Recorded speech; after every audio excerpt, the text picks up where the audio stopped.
श्री सद्गुरु देवाय नमः। भाइयों बहनों, आज के समय में हर व्यक्ति परेशान है। सुकून कहीं नहीं है पूरे संसार में। यह तो है ही, लेकिन आने वाला समय काफ़ी खतरनाक है। उस समय के बारे में जब संत महात्मा बताते हैं और जो भक्तों को दिख रहा है, उसको सुनकर रूह कांप जाती है। यह कलयुग में सतयुग का 1000 साल का प्रत्यंतर का समय है, जिसमें सिर्फ विनाश ही होना है। कहा तो यहाँ तक गया है कि कोरोना तो एक झलक मात्र थी। मेरे सदगुरु भगवान का कहना था कि 4-4 कोस में दिया जलता दिखाई देगा। अब आप अंदाज़ा लगा लीजिए कि मौत का कौन सा नंगा नाच होना है। खेती होगी, किंतु खेती करने वाला कोई नहीं होगा। मौत के सारे रास्ते खुल जाएंगे। जब भक्तों ने पूछा कि भगवान, इस त्रासदी से कैसे बचा जाएगा, तो उस समय उन्होंने कहा था कि जैसे गांव में महिलाएं हाथ वाली चक्की से गेहूं पीसती हैं, तो जो गेहूं कील के पास रह जाता है वह बचता है, बाकी सब पिस जाते हैं। उसी तरह जो भी सद्गुरु या भगवान की शरण में रहेगा, केवल वही बचेगा, बाकी सब काल की चक्की में पिस जाएंगे। बहुत से संतों ने इस भविष्यवाणी की पुष्टि भी की है। यह दास तभी आपसे करबद्ध निवेदन करता है कि समय बर्बाद ना करें, राधा रानी की शरण में आ जाएं, निरंतर नाम जप करें, आपका कल्याण हो जाएगा। इससे सरल कोई और दूजा उपाय नहीं है।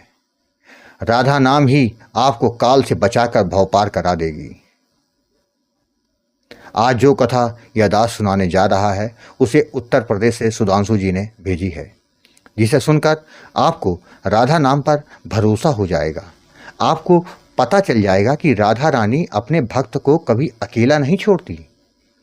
इस कथा को पूरा जानने के लिए इस वीडियो को आखिर तक अवश्य देखिएगा।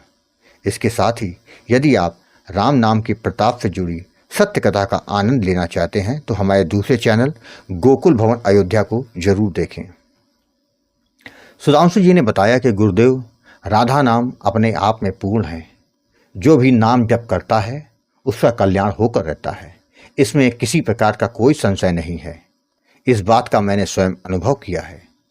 गुरुजी, सच बोले तो राधा नाम इतना मधुर है कि जिसके लेने मात्र से मुंह में मिठास घुल जाती है, मन को शांति और आनंद की अनुभूति होती है। गुरुजी, आप बहुत अच्छा कार्य कर रहे हैं। मैं आपके दोनों चैनलों गोकुल भवन अयोध्या और अच्युत प्रभात को देखता हूँ। आप दोनों चैनलों के माध्यम से लोगों के मन में नाम जप की लौ जलाने का कार्य कर रहे हैं। मैं आपके वीडियो को लोगों में शेयर भी करता हूँ कि जिससे कि वह भी नाम जप करें और प्रभु की कृपा को पा सकें, जिससे कुछ पुण्य मुझको भी मिल जाएगा। गुरुजी, मैं आपके इस कार्य के लिए आपको दंडवत करता हूँ। मैं अपने जीवन के कुछ अनुभव आज आपके सम्मुख रख रहा हूँ, जिससे लोगों का राधा नाम जपने की प्रेरणा मिल सके। गुरुजी, मेरा नाम सुधांशु है। मैं उत्तर प्रदेश का रहने वाला हूँ। मेरा एक छोटा सा कपड़े का व्यापार है, जिसके जरिए परिवार को पाल रहा हूँ। गुरुजी, सुख दुख तो जीवन में हमेशा लगे रहते हैं। पहले दुकान मेरी बहुत बड़ी थी, लेकिन समय का पलटा खाया, दुकान माल कम बचा। यही मेरे साथ भी हो रहा है लगातार। समय अच्छा रहा तो सब कुछ अच्छा था, आज समय खराब हुआ तो सब कुछ गड़बड़ होने लगा। प्रारब्ध के कारण मेरे परिवार पर मुसीबत आ गई। मेरी पत्नी की तबीयत खराब हो गई, उसका इलाज करवाया, जिससे आर्थिक स्थिति और ज़्यादा बिगड़ गई। मैं पहले ही बता चुका हूँ, छोटा सा व्यापार है। उससे जो मिलता उससे घर खर्च बड़ी मुश्किल से चल पाता था। ऊपर से दवाइयों के खर्च के कारण हमारी माली हालत और ख़राब हो गई, जिसके कारण लोगों से कर्जा लेना पड़ जाता है। इस बार भी यही हुआ, कर्जा फिर बढ़ चढ़ गया। मैं अपनी परेशानी जल्दी किसी से नहीं कहता हूँ, अपने संकोची स्वभाव के कारण शायद। कभी कभी अंदर से टूटा हुआ सा महसूस करता हूँ, परंतु कर भी क्या सकता हूँ। जबकि मेरे भाई बहन सभी धनवान हैं, गाड़ी बंगला आदि सब है, वहीं हर क्षण मुझको संघर्ष करना पड़ता है। मेरी गरीबी के कारण मेरे भाई बहन ने मुझसे किनारा कर लिया। ना तो कोई मुझको बुलाता है और ना ही हमारे घर कोई आता है। मुझे इस बात का गम नहीं, क्योंकि मुझे लगता है कि शायद ये हमारा प्रारब्ध है, जो कि हमें ही भोगना पड़ेगा। एक दिन मैंने यूट्यूब पर वृंदावन वाले प्रेमानंद जी महाराज के प्रवचन सुने तो मुझको बड़ी शांति मिली। मैं जब भी खाली समय होता उनका प्रवचन सुनने लग जाता था। एक दिन मेरे मन में आया कि मुझको प्रेमानंद जी महाराज से मिलना चाहिए। यही सोचकर मैं अपने एक मित्र के साथ वृंदावन पहुंच गया, जहां मैंने प्रमुख मंदिरों के दर्शन किए और श्री प्रेमानंद जी महाराज के दर्शन किए। उन्होंने राधा नाम का जप करने को बोला। उनके मुख से राधा नाम मिलने के बाद तो मुझे लगा कि मेरा जीवन सफल हो गया। राधा रानी ने आज साक्षात मुझ पर कृपा कर दी हो, जो महाराज जी के श्रीमुख से नामदान मिल गया। वहां से आने के बाद मेरा नाम जप शुरू हो गया और मैं उनके प्रवचनों के अनुसार जीवन जीने का प्रयास करने लगा। गुरुजी, मेरा नाम जप निरंतर चलता रहता था। दुकान पर बैठे बैठे भी मेरा नाम जप चलता रहता था। नाम जप करते करते 3 माह मुझको बीत गए। एक दिन मैंने स्वप्न में देखा कि एक छोटी सी कन्या मेरे पास आई और बोली कि तुम परेशान मत होना, मैं तुम्हारे साथ हूँ, अपना भाव बना कर हमेशा रखना। मेरी नींद टूट गई। मैं सोचने लगा कि यह कौन थी? क्या यह मेरी राधा रानी थी जो मुझको ढाढ़स बनाने आई थी? मेरी आंखें भर आईं। इस घटना के 1 सप्ताह के बाद जिनसे मैंने कर्जा लिया था वो लोग मेरी दुकान पर आए और ब्याज के साथ अपना मूलधन वापस मांगने लगे। किसी तरह मैंने 1 सप्ताह का समय मांग लिया। अब मेरी समझ में कुछ नहीं आ रहा था। मैंने मन ही मन सोचा कि राधा रानी स्वयं ही कोई ना कोई रास्ता निकाल लेगी। मुझे इस बात का पूरा विश्वास था। गुरुजी, यही हुआ भी। जिस दिन का समय तय था पैसा देने का, उससे 1 दिन पहले एक व्यक्ति आया। उसने कहा कि वो एनजीओ चलाता है, उसको गरीब लोगों को कपड़े बांटने हैं, जिसके लिए काफ़ी कपड़े मुझे चाहिए।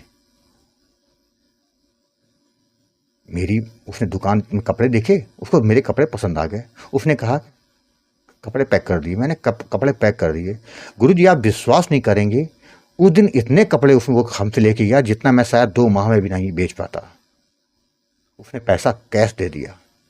गुरुजी, मेरी राधा रानी मुझे तुरंत मेरी आंखों के सामने आ गई।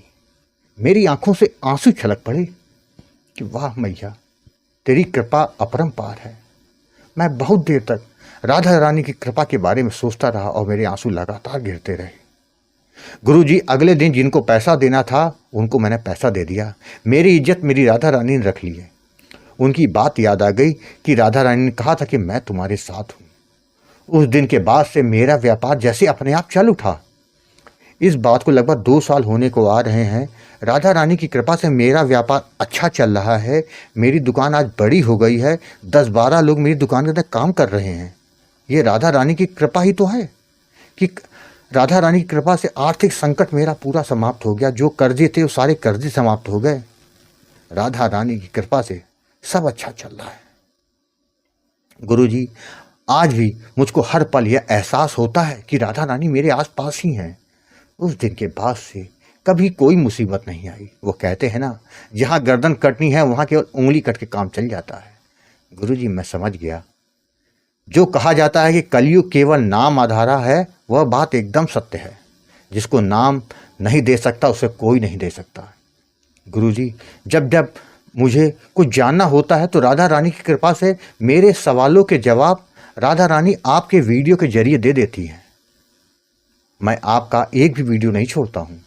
मुझको वीडियो का इंतजार रहता है। वीडियो देखकर मेरा आत्मविश्वास और भाव कई गुना बढ़ गया। गुरुजी, आपके कार्य के लिए आपको बारंबार प्रणाम है। ऐसे ही हम सभी का मार्गदर्शन करते रहिएगा। राधे राधे। भाइयों बहनों, आपने देखा, जब आप केवल और केवल राधा नाम का सहारा लेते हैं तो आपका पूरा जीवन बदल जाता है। जितना ज़्यादा से ज़्यादा नाम जप करेंगे उतना आपका कल्याण होकर रहेगा। कलयुग में नाम से बढ़कर कुछ नहीं है। आपको यदि यह कथा पसंद आई हो तो कमेंट में राधे राधे लिखना मत भूलिएगा।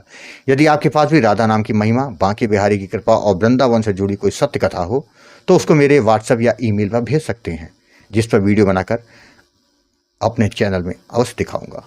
राधे राधे।